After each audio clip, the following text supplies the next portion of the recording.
A Gênese segundo o Espiritismo. Os milagres segundo o Espiritismo.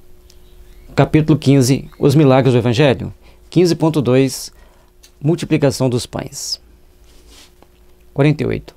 A multiplicação dos pães é um dos milagres que mais tem intrigado os comentadores e alimentado, ao mesmo tempo, as zombarias dos incrédulos, sem se darem ao trabalho de lhe prescrutar o sentido alegórico.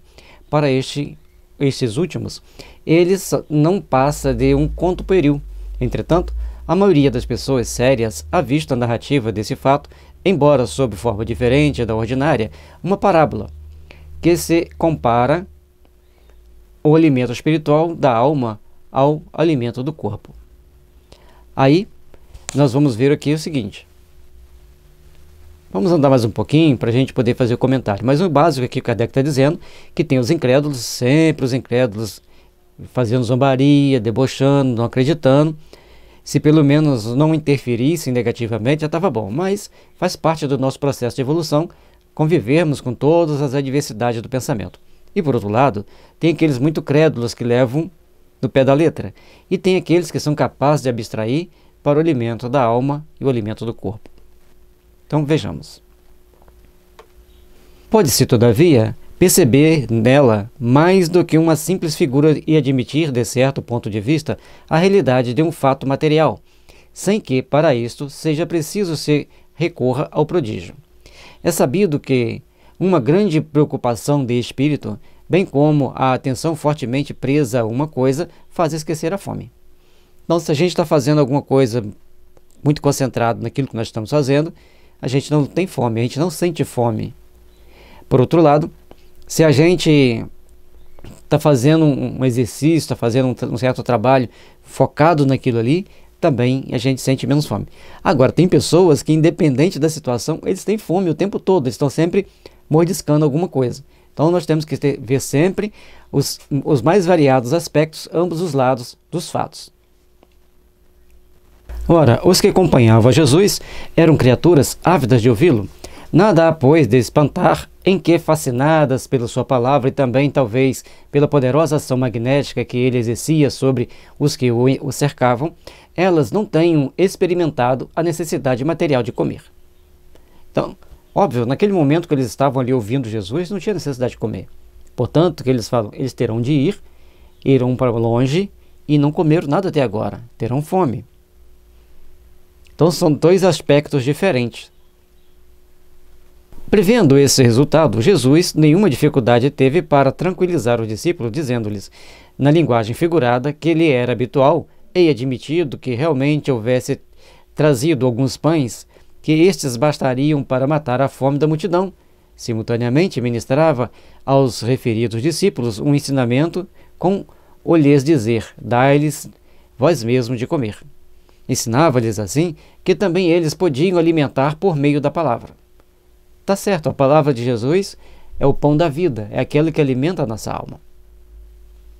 Desse modo, a par do sentido moral alegórico, produziu-se um efeito fisiológico natural e muito conhecido.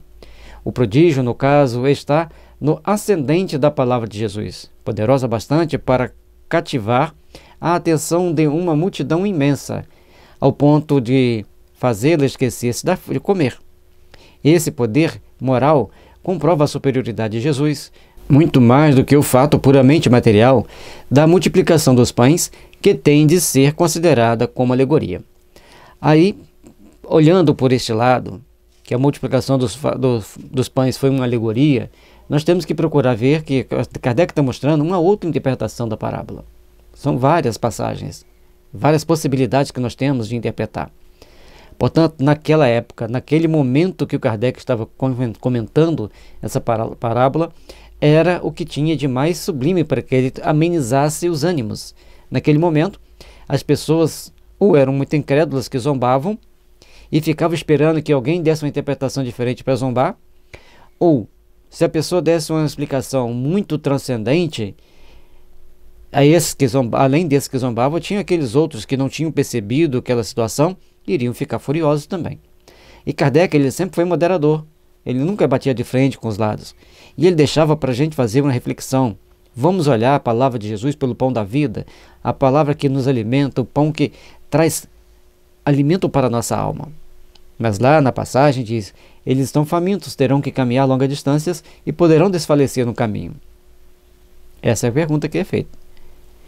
Agora, poderia Jesus ter multiplicado os pães e os peixes?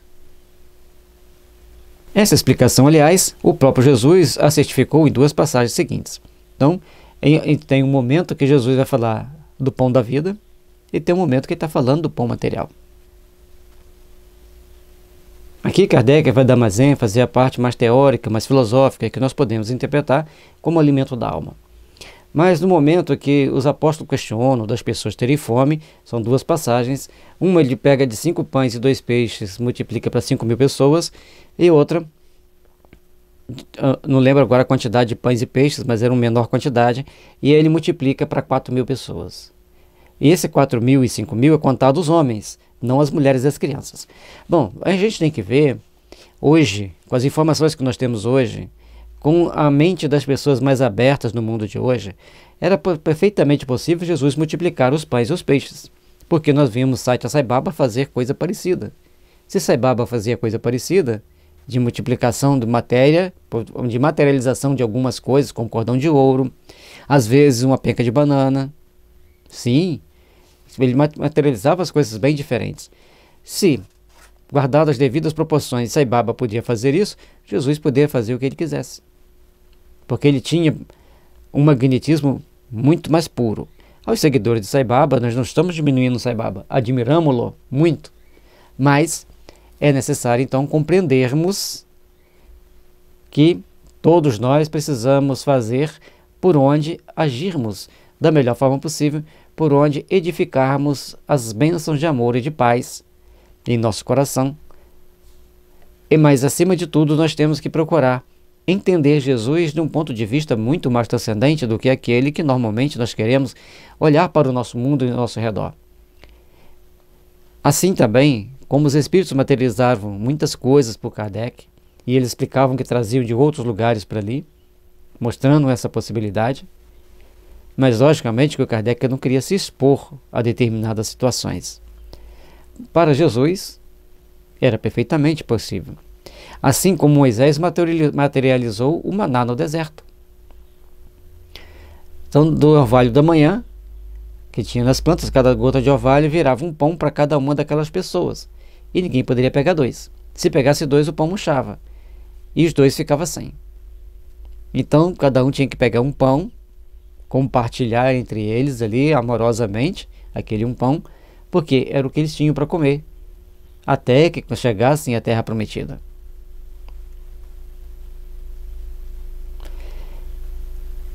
E nesse fato, se Moisés era possível fazer a materialização do maná no deserto, e tantas outras coisas que Moisés produziu junto com Arão e Pinehas, está no livro Faraó Menefitá, a gente vai vendo então, depois de ler esses livros, a gente vai entendendo perfeitamente que Jesus tinha um poder muito mais amplo e poderia fazer muito mais, se assim fosse necessário, se assim ele quisesse. Mas Jesus sempre procurava ater-se aos fenômenos mais morais, que provocasse, por exemplo, a cura, que aliviasse as dores, o sofrimento das pessoas e principalmente que lhes dava um novo sentido para a alma. O fermento dos fariseus. 49. Ora, tendo seus discípulos passado para o outro lado do mar, esqueceram-se de levar pães. Jesus lhe disse: tende o cuidado de precatar-vos do fermento dos fariseus e dos saduceus. Eles, porém, pensavam e diziam entre si: é porque não trouxemos pães. Então aqui, quando Jesus fala para eles terem cuidado com o fermento dos fariseus e dos saduceus, eles perguntam se é porque eles não tinham pães. Mas, só que eles eram mestres da intriga. Eles sabiam criar um enredo para deixar a pessoa em situação difícil e acusar, condenar aquela pessoa daquilo que ela quisesse. Eles tramavam com muito... tinha a arte das tramas. Não é muito diferente de hoje. Jesus, conhecendo-lhes os pensamentos, disse: se ele conhecia os pensamentos, ele tinha a clarividência, a clareaudiência de poder ler o pensamento das pessoas. Homens de pouca fé, por que haveis de estar cogitando de não terdes trazido pães? Ainda não compreendeis e não vos lembrais quantos cestos levantastes? Como não compreendeis que não é do pão que eu vos falava, quando disse que vos guardasseis do fermento dos fariseus e saduceus? Então aqui claramente Jesus está falando desse fermento, desse sistema de intriga, desse semente de criar situações adversas de um fato às vezes até positivo, para criar a partir daí então tumulto e condenar as pessoas do jeito ao meu prazer deles, da forma que eles quisessem fazer, de como eles quisessem manipular as situações daquele fato.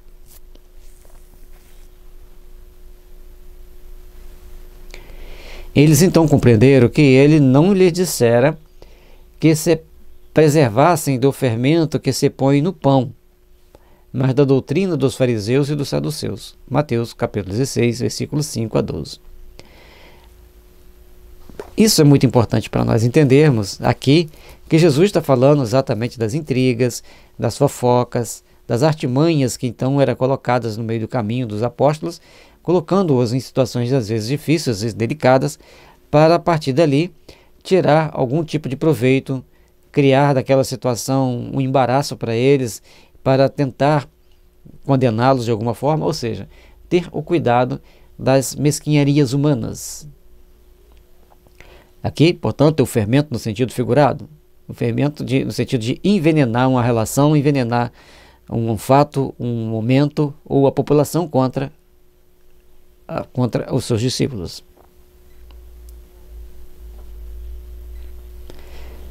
O pão do céu, 50. No dia seguinte, o povo que permanecera do outro lado do mar notou que lá não chegara outra barca e que Jesus não entrara na que seus discípulos tomaram, que os discípulos haviam partido sós.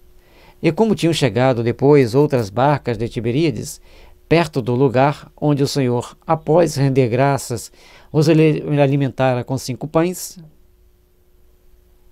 Então já tinha sido alimentado com aquele pão e eles queriam de novo.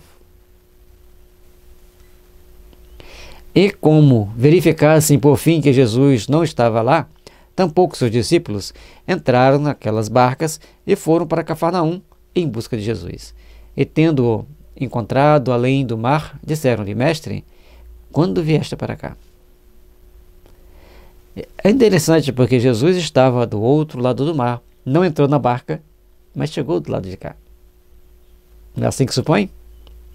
Então ele desapareceu no meio de uma forma mística, que era bem possível para ele, assim como naquela passagem que eles foram empurrando ele por um morro acima para jogar no desfiladeiro, e quando eles chegam lá em cima, ele simplesmente sai da mão deles e aparece lá no final, atrás do último homem, e desce andando, e eles ficam todo mundo olhando para ontem, como se diz, abobalhado, e, lógico, preocupados como ele fez isso.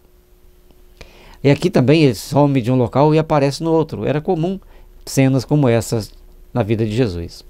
Por isso que levou Judas a crer que Jesus poderia, num piscar de olhos, derrotar tanto o exército romano quanto o exército judeu.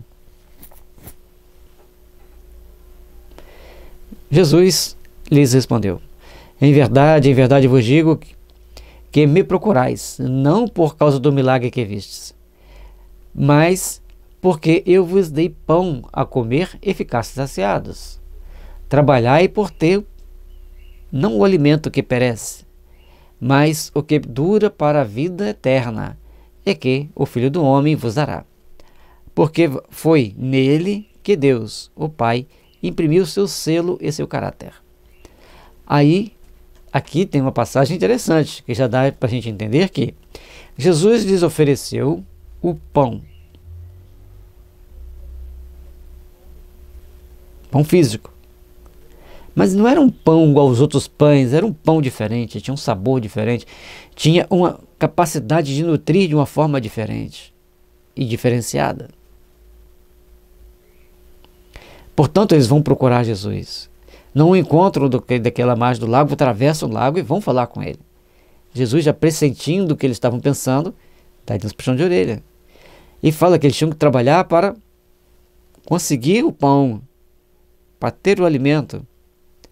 Mas não só o alimento que perece, aquele que pode dar bolor, dar mofo, mas aquele pão que fortalece a alma, que dura para a vida eterna, que está sempre alimentando-nos, que é conquistado com o nosso esforço, porque nesse pão tem o caráter divino impresso. Aquele pão que nós absorvemos do fluido cósmico universal, aquele pão que nós interiorizamos com o amor do Cristo impresso, literalmente nele.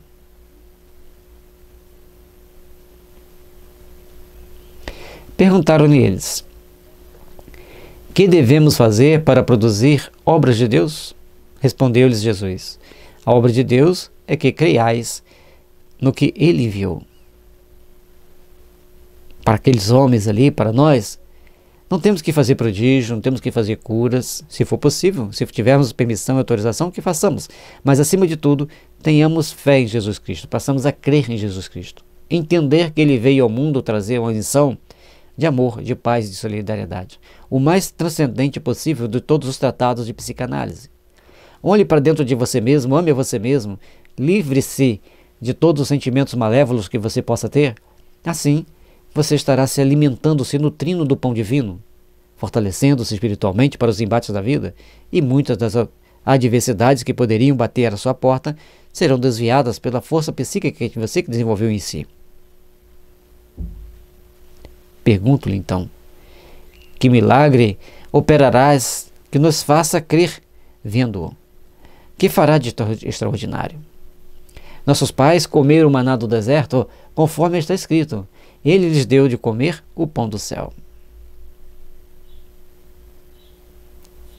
Olha que interessante. Certamente, muitos que estavam nesse dia questionando Jesus, não estavam no dia que comeram o pão. E eles veem, então, uma mescla de quem já estava no dia anterior e de quem chega agora para sorver desse pão, com as cartas na manga. Moisés deu o pão maná do deserto. Os nossos antepassados comeram o maná do deserto.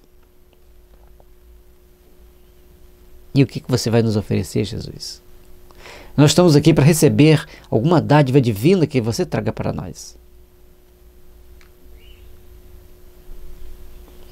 Jesus lhes respondeu: em verdade vos digo que Moisés não vos deu o pão do céu. Meu Pai é quem dá o verdadeiro pão do céu. Porquanto o pão de Deus é que aquele que desceu do céu e que dá vida ao mundo. Agora começa a tumultuar a cabeça deles. Porque primeiro ele disse que Moisés não deu o pão do céu. Ali era um pão transubstanciado, sim, mas era um pão feito por Moisés. E Jesus estava trazendo para eles ali o pão divino, aquele que alimenta a alma para toda a eternidade, aquele que dá um toque de esperança, de fortalecimento, de harmonia, de consolação, de construção íntima para quem o sorve. Disseram eles então: Senhor, dá-nos sempre desse pão. A partir do momento que eles querem aquele pão que dá vida ao mundo, então eles querem sempre aquele pão. Onde conseguir? De que forma? Jesus lhes respondeu: eu sou o pão da vida, aquele que vem a mim não terá fome, e aquele que em mim crê não terá sede. Mas eu já vos disse, vós me tendes vistos e não credes. Aí, quando Jesus coloca que ele é o pão da vida, e quem vai a ele não tem fome, não tem sede, quem vai a ele crendo, acreditando, tendo o coração prenhe de esperança, de ações edificantes,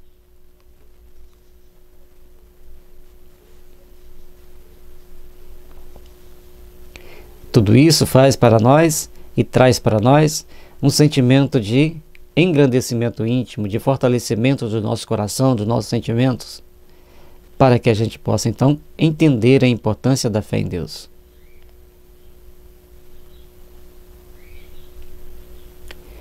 Em verdade vos digo, aquele que crê em mim tem a vida eterna. Eu sou o pão da vida. Vossos pais comeram maná no deserto e morreram. Aqui está o pão que desceu do céu, a fim de que quem dele comer não morra. João capítulo 6, versículo 22, 36 e 47 a 50. Então, aqui tem um resumo, não está todos os versículos, para que a gente possa pensar. Aqui fica bem claro, naquilo que eu falei antes, eles vieram ávidos de receber aquele pão. Mas Jesus, conhecendo-lhes as intenções, para não deixá-los viciados naquele hábito, ele dá uma lição superior para eles. Começa a mostrar-lhes a transcendência da vida, a transcendência dos objetivos que nós temos que procurar ter. Ali, naquele momento, Jesus representava a força divina na terra, aquele que irradiava amor, aquele que irradiava paz.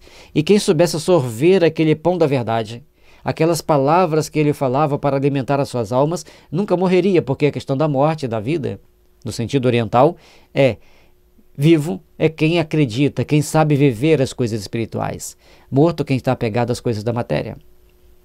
Então, muitas das vezes nós estamos encarnados, estamos mortos, estamos desencarnados, estamos vivos. Depende de como nós nos ligamos à matéria, de acordo com o que nós nos ligamos à vida. E aqui Jesus nos convida a transcender, a absorver as luzes celestes, a absorver o pão que edifica a vida, que traz para nós a nova oportunidade de resplandecer a luz do amor, a luz da misericórdia, a luz da sabedoria. 51.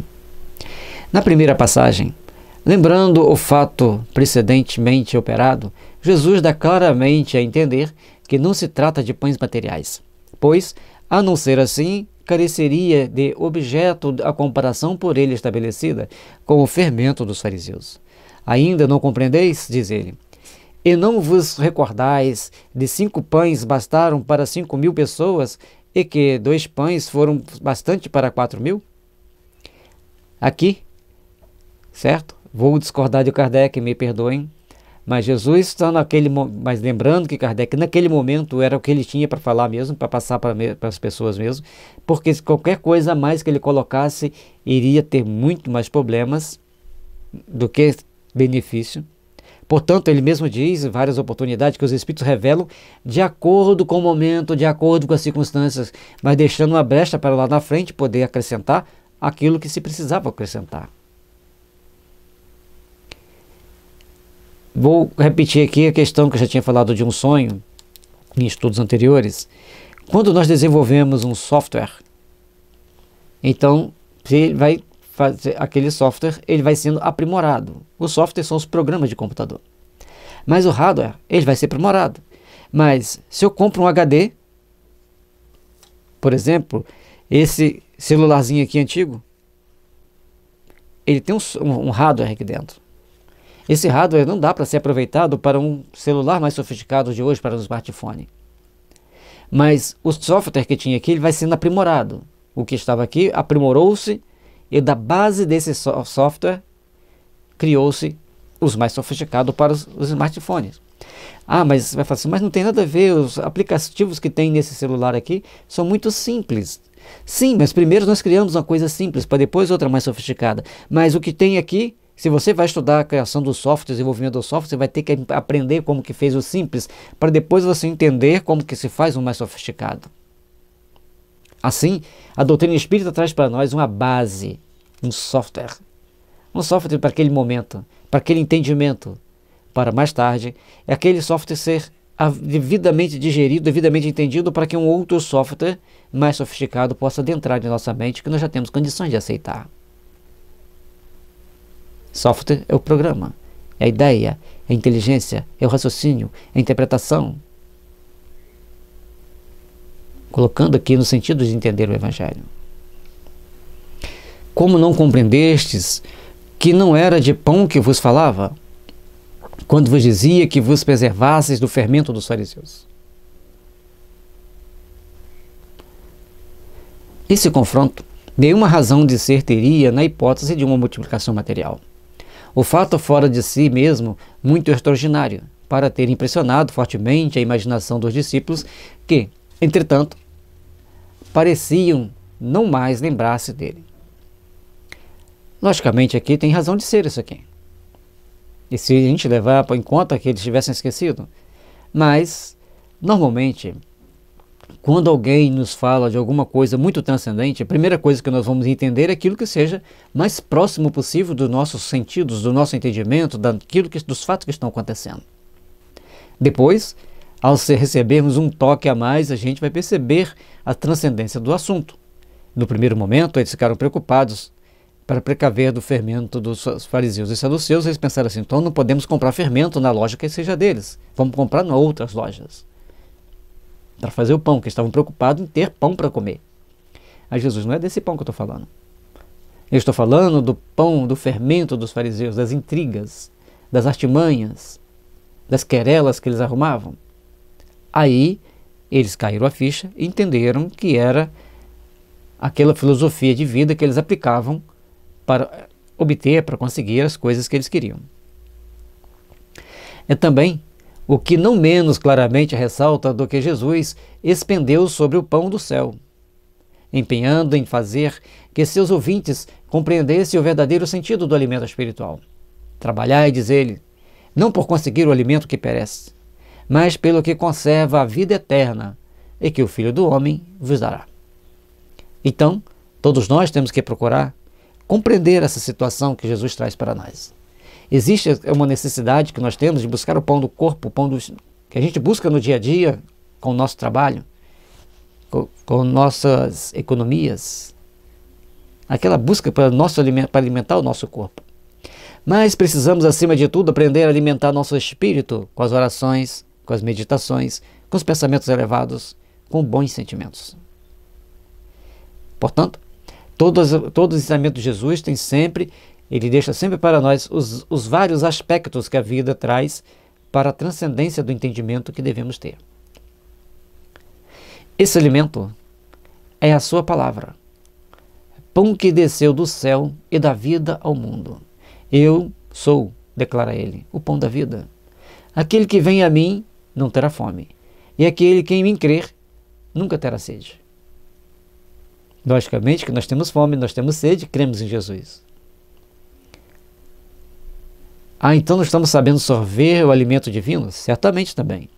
Na Índia existe cerca de 800 pessoas que não se alimentam. Nada. Nem comem nem bebem água. Existe aqueles que só bebem água. Existe aqueles que se alimentam minimamente e mantém-se saudável, íntegro. Mas, segundo estudos e pesquisas, estima-se que 800 pessoas na Índia e alguma parte da China não se alimentam de nada, se vivem de prana.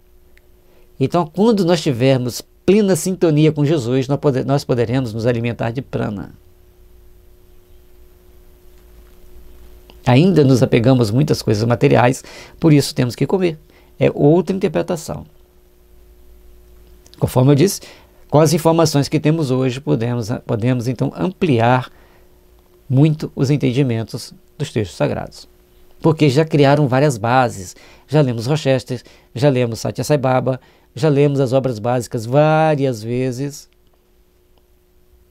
Já trocamos informações com vários colegas, certo? Então, hoje nós temos um software mais adaptado a interpretar e a processar informações mais transcendentes.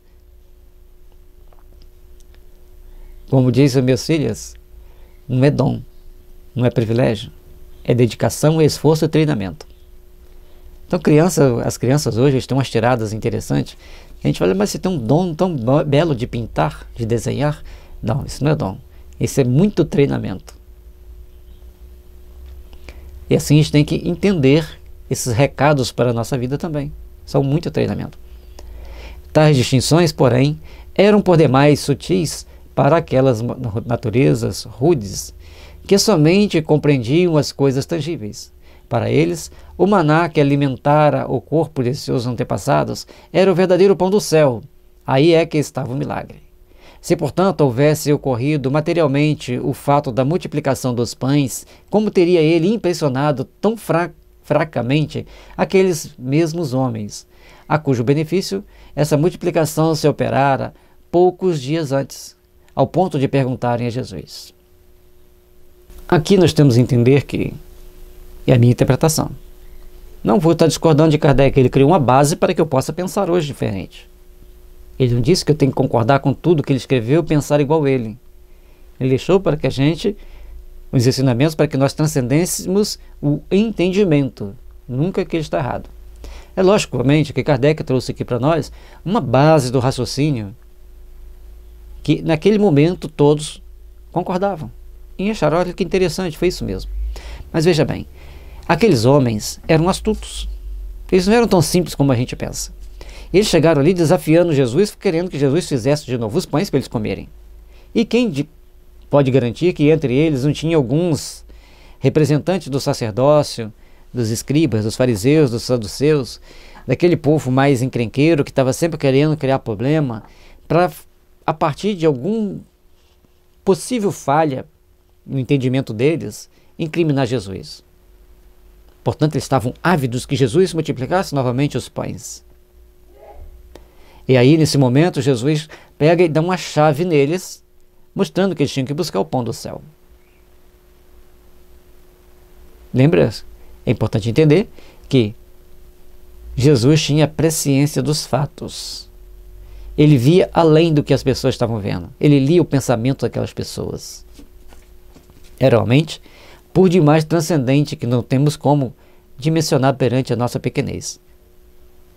Que milagres farás para que, vendo, te creiamos? Que farás de extraordinário?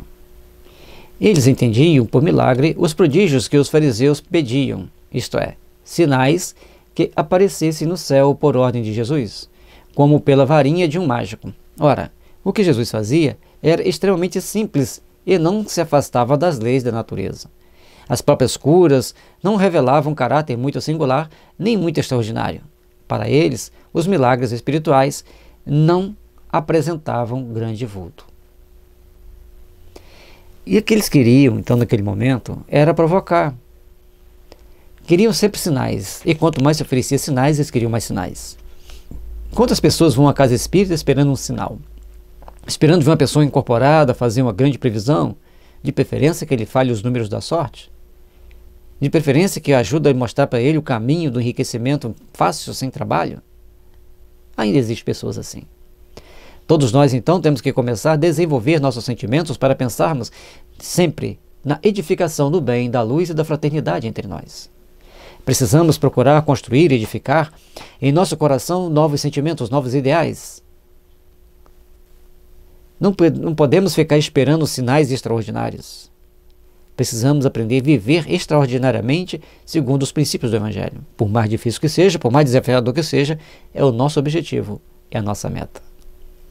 Portanto, Jesus, como sentia e pressentia todos aqueles sentimentos ali emaranhados, ele sempre tinha a palavra mais justa para que aqueles corações começassem a pensar, começassem a refletir na grandeza do amor divino, na grandeza do entendimento que deveriam colocar em suas vidas ali para frente. E até mesmo a frustração deles em não receber o pão daquele dia multiplicado era um ensinamento para eles guardarem no coração, que se deve procurar a Deus não para buscar o pão que alimenta o corpo, mas buscar a Deus para buscar o pão que alimenta a alma. E o pão que alimenta a alma é entender, ouvir, ler, estudar e entender a mensagem divina, as palavras de Jesus.